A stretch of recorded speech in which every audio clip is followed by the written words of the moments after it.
I wanted to move on and look at the broader issue now of, and I think, and this is the spirit of the evening, it's not an issue that's unique to Turkey. It seems that all societies, sooner or later, develop those, what I call cultural amnesia to the darker aspects of their history. Here in Australia, we had a stolen generation. Here in Australia, we've also got the issue of, in 2001, a boat that became known as Civex sank with 353 people on board, refugees, asylum seekers. They drowned. This is the largest maritime disaster off Australian waters since World War II. And yet when I've gone to audiences and spoken about it, when you ask how many people know about Civex, 9 years later, it happened October 19, 2001, 9 years later, very few people even know it. Isn't that amazing? And I think this is an issue that cuts across many societies and what I would call a kind of cultural amnesia. And so I guess I wanted to explore that a little bit, this difficulty in Turkey about speaking about these issues and how perhaps the book has helped break through the barrier.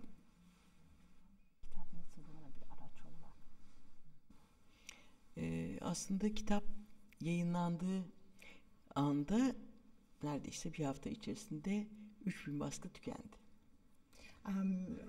As soon as the book was published and disseminated, sort of from those first weeks, 3,000 books were sold. Ve arka arkaya baskılar yapmaya başladı. And it went into reprint after and after. Sürekli insanlar bana ulaşmaya çalıştılar. And a lot of people were trying to get in contact with me, get in touch with me.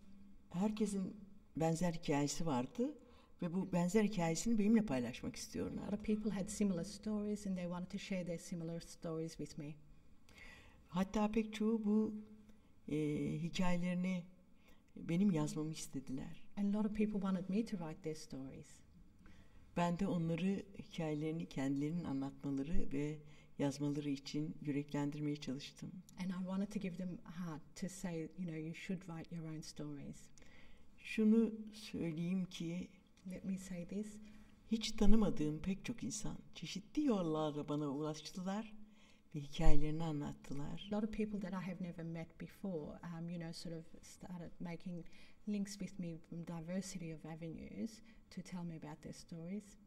Hiç tanımamış olmamıza rağmen birbirimizi ayrılırken birbirimizi 40 yıllık dost gibi hissettik. And a lot of people that I came across with that I have never met before, that when we were leaving, sort of it was like that I've left someone that I've known for, sort of 40 years.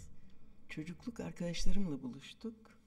I've, sort of got together with my childhood friends. Ve oturup konuştuğumuzda ki geniş toplantılar yapmıştık. Bu geniş toplantılarda şunu fark ettik. Meetings. Aslında birbirimizi hiç tanımamışız. Meğer birbirimizle konuşmadığımız ne çok sırrımız varmış ya da unutulmaya terk edilmiş anılarımız. We realized that, sort of my childhood friends and I, we had lots of, sort of meetings that we realized that we didn't know each other. There were a lot of stories that we didn't share with each other, and there were things that we didn't want to talk about. Fakat hikayelerimizi paylaştıktan sonra hepimiz rahatladık. But once we started telling our stories, we felt relief. Örneğin ben bu kitabı yazdıktan sonra uyumaya başladım. For example, after writing this book, I started sleeping. Örneğin bizim bir hemşerimiz vardı, Ekrem abi.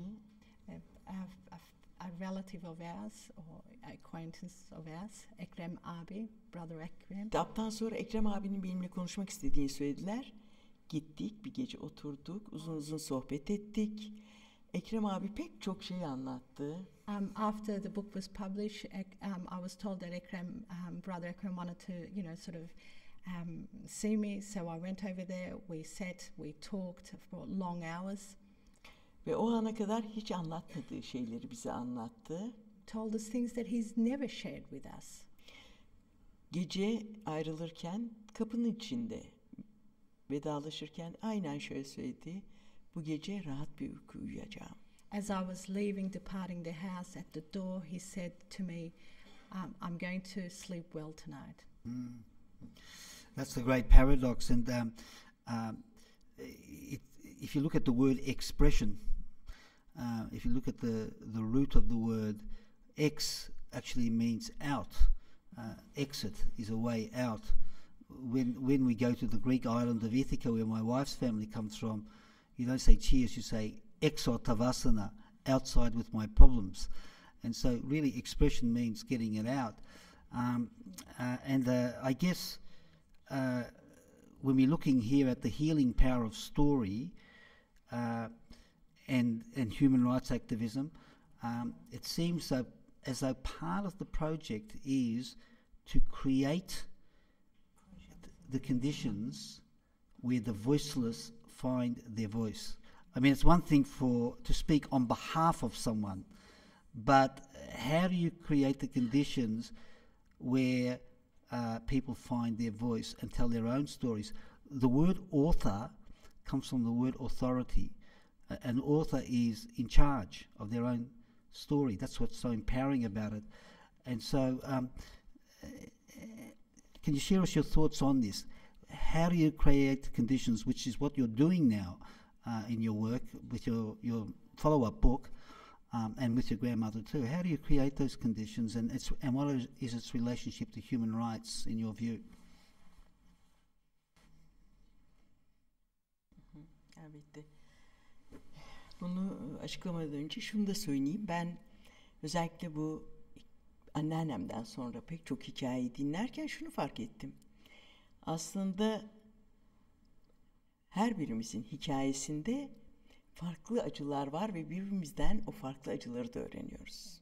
Just before I answer your next question, I would like to add that I realized after writing my grandmother that all of us have different sorrow stories, and that we learn different things from each other through those, sort of painful sorrow stories. Örneğin bir torun nenesine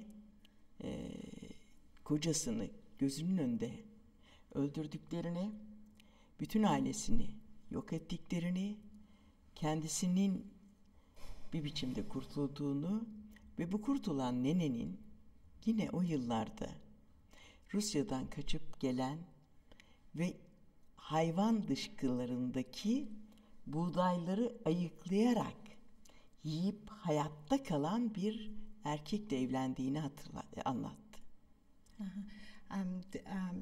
As an example, one of the grandchildren, and this grandmother was telling us a story that how she saw her grandmother, her husband, and everyone murdered in front of her eyes. Was told that she married someone who was, who migrated from Russia, eating the, wheat from the. Thank you. Say that. The wheat from. Animal waste. Thank Yes. you. Thank you. Mixing wheat with the cow's poo. Ah, right. It was picking the wheat from the cow's poo. Thank you. Yes. Thank you.